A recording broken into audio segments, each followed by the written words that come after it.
안녕하세요, 이지강 떠돌이입니다. 이 영상에서는 제가 왜 이지강 떠돌이가 되었는지에 대해 소개해 보려고 합니다. 저는 어쩌면 남들보다 조금 더 역맛살 있는 삶을 살고 있는데요. 저의 떠돌이 히스토리를 시작하기 위해 오래전으로 거슬러 올라가 보겠습니다.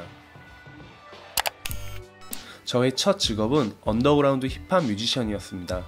이 시절을 포함시킬까에 대해 고민을 많이 했지만 저의 역맛살의 시작점이었기 때문에 이야기해 보기로 했습니다. 저는 일찌감치 18살 때 한국 언더그라운드 힙합 씬에 뛰어든 1세대 래퍼였습니다. 어릴 적 친구였던 디지, 비니와 함께 셋이 라이어타라는 팀을 만들어 공연하겠다고 신촌역 4번 출구를 나와 찾아간 곳이 운 좋게도 당시 언더그라운드 힙합 씬이 만들어지던 마스터플랜이라는 곳이었습니다.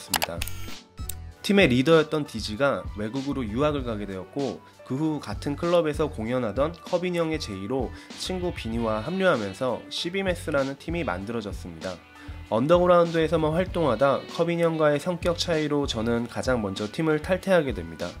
이후 이 팀은 많은 멤버 교체 끝에 결국 대중적으로도 매우 유명한 팀이 됩니다.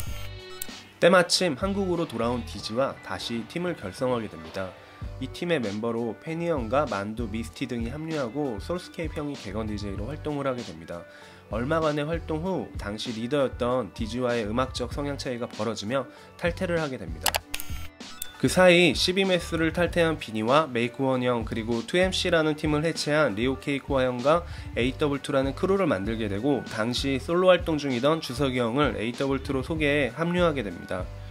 하지만 생각보다 위계질서가 강했던 터라 막내였던 저는 보다 자유로운 활동을 위해 결국 또 탈퇴하게 됩니다. 이후 AW2는 한동안 힙합씬을 대표하는 크루로 자리매김합니다. 여러 팀들을 거치며 이리저리 휩쓸려 다니던 저는 독립적으로 솔로 활동을 하게 됩니다. 이전에는 능력이 부족해 팀에 속해 있어야 했지만 주변 형들의 도움을 받아 스스로 일어설 수 있었습니다.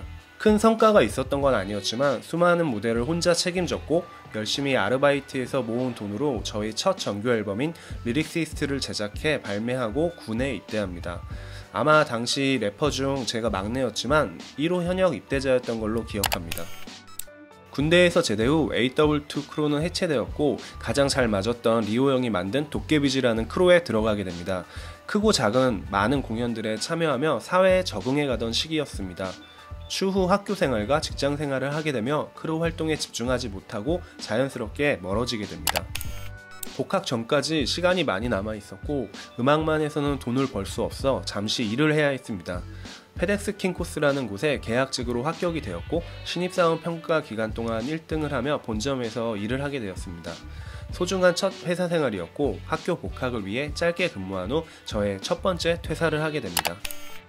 졸업 후 경제적으로도 자립을 해야 했기에 부모님의 바람대로 디자인 회사 겸 사진 스튜디오를 하고 있는 작은 회사에 취업을 하게 됩니다. 일은 많았기에 회사와 사우나에서 자면서 일하는 경우가 많았고 심할 때는 월요일에 출근해 금요일에 집에 가는 경우가 있을 정도로 지금과는 다른 문화의 극한 경무에 시달리다 다시 음악을 하겠다고 퇴사하게 됩니다.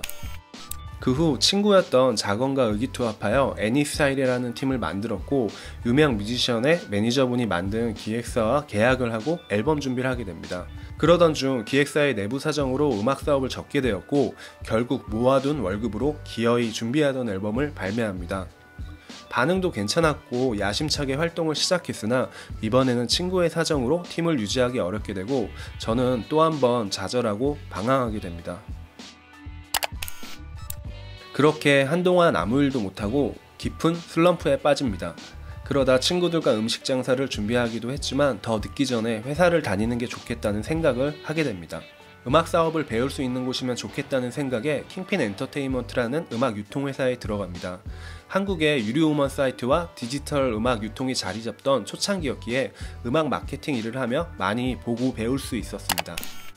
새로운 앨범을 준비하며 자유롭게 일하기 위해 회사를 퇴사하고 친한 형과 공동으로 창업을 합니다. 스트림 문화 커뮤니티 플랫폼을 먼저 시작했지만 직원이 늘어나며 자금을 충당해야 했기에 음악 관련 많은 디자인 일들을 하게 됩니다. 일은 많았지만 매출은 많지 않은 단계로 성장하고 있었고 틈틈이 새로운 앨범 준비를 하게 됩니다. 음악 유통 일을 하며 외골수적이었던 저의 음악 취향이 바뀌었고 대중음악의 장점을 느껴 조금 더 대중적인 음악을 시도하게 됩니다. 이 과정에서 중소규모의 기획사 대신 제 의견이 많이 반영될 수 있는 신생 기획사와 계약하여 당시 유명 보컬들과 콜라보한 러브 앤 헤이트 프로젝트 앨범 시리즈들을 발매하게 됩니다. 애주원 누나들과 함께한 첫 싱글 마이걸의 성적은 기대 이상으로 좋았고 드디어 내가 잘 되나보다 하는 느낌을 받습니다. 그러나 김현정 누님과 함께한 두 번째 싱글 사랑에 지치다 발매 전 당시 유명 음악 프로 출연을 앞두고 PD 로비 사건이 터지며 출연이 불발됩니다.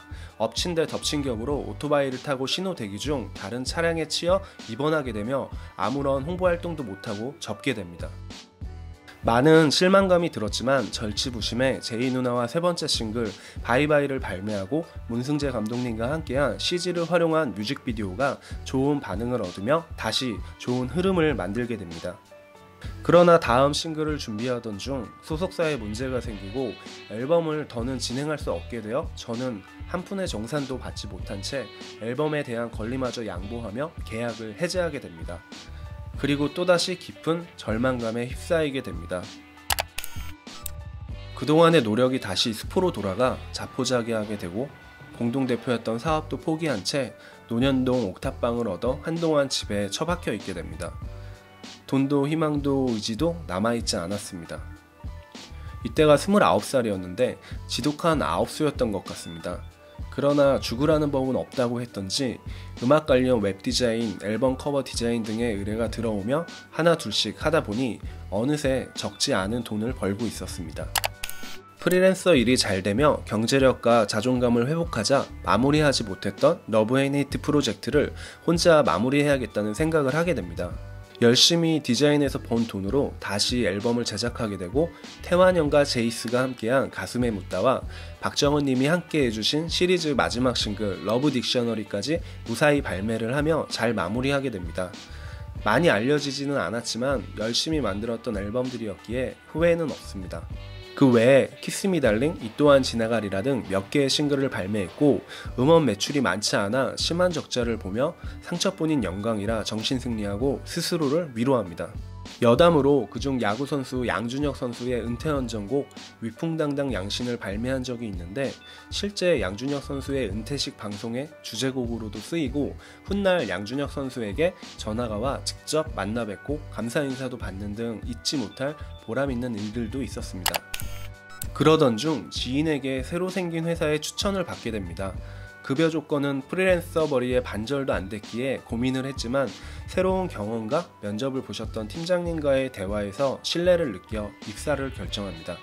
당시 3대 기획사인 SM, YG, JYP 등 7개 기획사의 합작 법인이었던 KMP라는 회사였고 저는 이 회사들에서 발매하는 앨범들의 유통 및 마케팅을 담당하게 됩니다. 막강했던 콘텐츠 파워로 회사의 성장은 순조로웠으나 소수 정예의 구성이었기에 일은 상당히 많은 편이었고 멀티적인 역할이 필요했습니다. 그런 면에서 저한테는 제격인 일이었습니다. 덕분에 빅뱅, 싸이, 소녀시대, 원더걸스, 21, 미스 A, 엑소 등 정말 유명한 앨범들을 많이 담당하며 좋은 경험들을 쌓았습니다. 실무적으로도 배울 것이 많았기에 애초에 1년 정도의 경험만 쌓아보자 라고 생각했지만 열심히 하다 보니 2년이나 다녀버리고 맙니다. 얼마 후 KT뮤직과 진이라는 음악 서비스를 만들며 합병이 됩니다. 하지만 큰 조직의 경직된 문화와 합병으로 인한 텃세에 거부감을 느꼈고 제 레이블을 설립하고자 했던 계획과 맞물리며 고민 끝에 퇴사를 결심하게 됩니다. 이후 목표대로 진이는 금세 어깨 위로 자리 잡으며 현재까지 잘 서비스되고 있고 저는 씨앗을 뿌리고 열매의 단맛을 느껴보지도 못한 채 다시 레이블을 설립하고 무모한 도전에 나서며 고된 길을 걷게 됩니다. 페어뮤직이라는 레이블을 설립하고 제작자로서의 일에 집중하게 됩니다. 오드아이라는 여성 3인조 크로스오버팀과 멜로디언이라는 2인조 남자 듀오의 앨범을 제작하게 됩니다. 두 팀 모두 대중적에 가깝기보다는 새로운 시도를 하는 팀들이었고 당장 수익이 날 수 있는 스타일은 아니었습니다. 아티스트가 알려지기까지 많은 시간과 노력이 필요한데 할 수 있는 노력은 다 했으나 결국 자본금의 부족으로 버티기에 실패하고 맙니다. 이 시기쯤 K-POP 전문 인력 해외 연수단에 선정되어 뉴욕을 방문하게 됩니다. 구글, MTV, 스포티파이, BMI 등의 현지 음악 기업들 견학과 CMJ 뮤직 마라톤 등을 경험하며 신세계에 눈을 뜹니다. 미국병에 걸리게 된 계기였는데 당시 한국의 조직에서 느꼈던 숨막혔던 답답함과 달리 일하는 방식과 문화, 생각하는 방향이 제가 상상해 오던 그것과 매우 흡사했기 때문입니다. 이 경험은 저에게 큰 울림을 줍니다. 레이블을 하며 많은 경험도 남았지만 많은 대출금도 남게 됩니다. 여러 복합적 요소들로 정말 힘든 시기를 보내며 깊은 슬럼프에 빠지게 되고 몇 달간 아무것도 하지 못하고 다시 방구석에 갇히게 됩니다. 그러던 중 돈은 없어도 시간은 있는 순간이 적기라는 생각이 들어 갑자기 무작정 미국 여행을 떠나게 되고 지인들이 살고 있던 LA, 샌프란시스코, 오스틴, 뉴욕, 하와이를 한 달 정도 떠돌며 궁금했던 미국을 돌아보고 오게 됩니다. 여행 후 심신이 조금은 회복된 상태에서 KT뮤직으로의 복귀 제안을 받습니다. 동시에 현 음악 정책에 대안을 만들기 위한 바른음원 협동조합이라는 단체에서 함께하자는 제안을 받게 됩니다. 대기업 대 신생단체, 어쩌면 간단한 선택일 수 있으나 KT뮤직으로의 복귀 제안은 제가 꼭 필요해서라기보다는 고생만 하고 나가 방황하는 제가 안쓰러워 보였던 선배들의 배려라 생각했고 저를 더 필요로 했던 바음협을 선택하게 됩니다.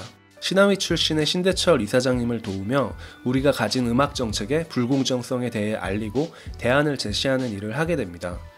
생각보다 많은 언론과 사람들이 관심을 가져주었고 적어도 이러한 문제들을 수면 위로 꺼내 개선하는 일에 성공했다고 생각하고 있습니다. 여담으로 중간에 미국의 실리콘밸리에 견학을 다녀올 수 있는 기회가 있었는데 링크드인, 페이스북, 구글, 우버 등의 사무실을 둘러보며 기업 문화에 큰 관심을 가지게 됩니다. 역시 바음협 활동은 뜻깊었으나 경제적인 도움을 받기 한계가 있었고 생계가 위험해집니다. 때마침 새로 생긴 한국의 음악 저작권 복수단체인 함께하는 음악저작인협회에서 제안을 받고 적을 옮기게 됩니다. 바음협이 주장하던 음악 권리자들을 위한 입장과 크게 다르지 않았고 제가 할 수 있는 역할이 필요한 상황이었습니다. 많은 새로운 경험을 하며 열심히 일했지만 새로운 단체의 숙명처럼 경영적인 어려움에 부딪히게 됩니다.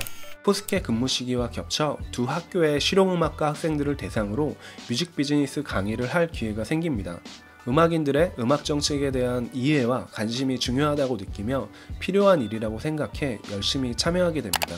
결국 코스캡 퇴사를 고민할 때 KT뮤직으로의 복귀 제안을 다시 받았지만 아쉽게도 조건 차이를 좁히기 어려웠고 그 외에 4곳 정도에서 제안을 받았지만 그중 중국에서 한국의 음악을 유통하는 회사로 국제 이직을 하게 됩니다. 삶의 터전까지 바뀌는 상황이었지만 새로운 경험을 즐기기에 많은 고민은 하지 않았던 것 같습니다. 베이징에 가서 15억 중국인들에게 한국의 음악을 알리고 권리 확보를 위해 노력했으나 당시 한국과 중국을 뒤흔들었던 사드 문제로 문학에는 직격탄을 맞았고 짧은 중국 생활을 마치고 귀국하게 됩니다. 한국으로 돌아와 무엇을 할지 고민하다 더 늦기 전에 미국에서 도전을 해보기로 합니다. 마침 해외에 한국 음악을 유통하는 회사와 반계약직 형식으로 파견 근무를 협의하고 텍사스 오스틴으로 떠나게 됩니다. 오스틴으로 간 이유는 사촌들이 살고 있는 도시였고 세계 3대 음악 페스티벌인 사우스 바이 사우스 웨스트가 개최되는 미국의 유명한 라이브 음악 도시이기도 하기 때문입니다. 당장 영어 공부부터 해야 했지만 궁극적으로는 이곳에서의 취업이 목표였습니다.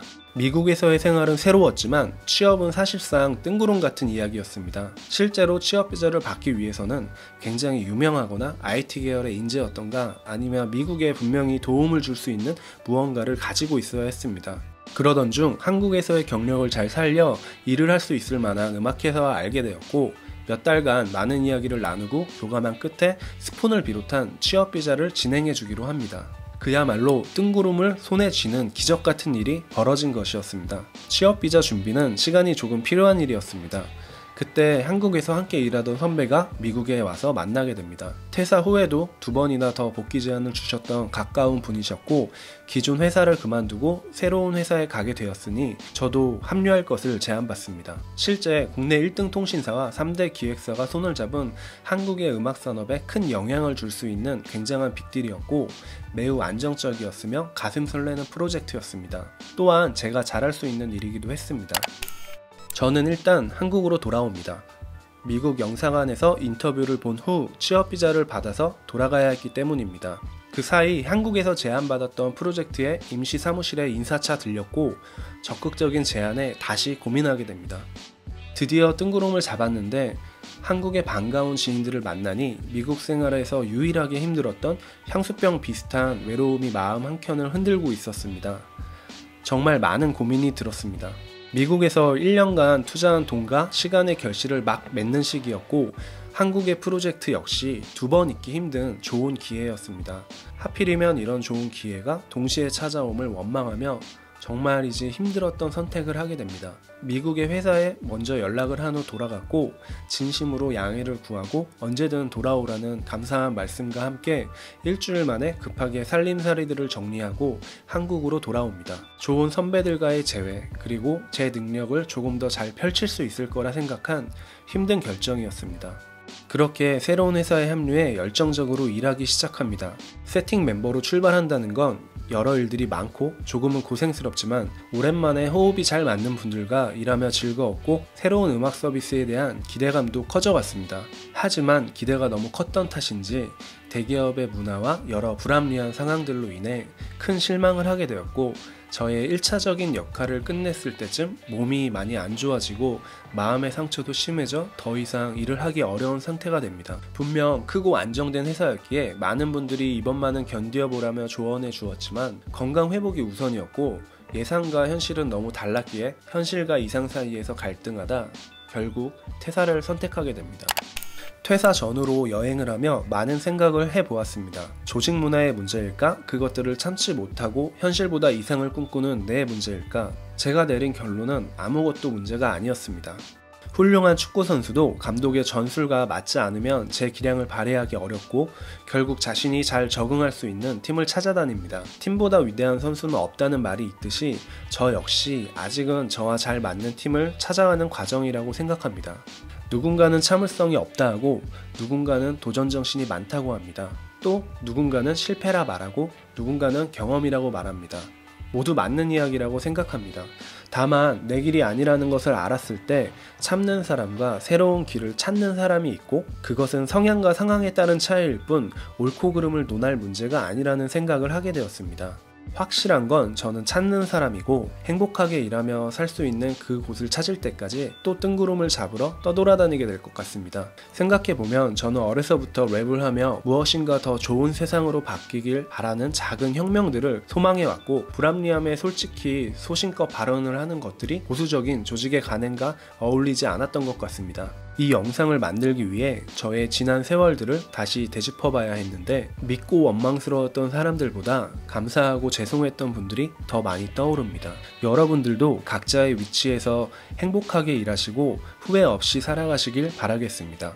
저는 더 다양한 콘텐츠로 찾아뵙겠습니다. 채널 구독과 알림 설정 부탁드리며 긴 영상 시청해주셔서 대단히 감사합니다.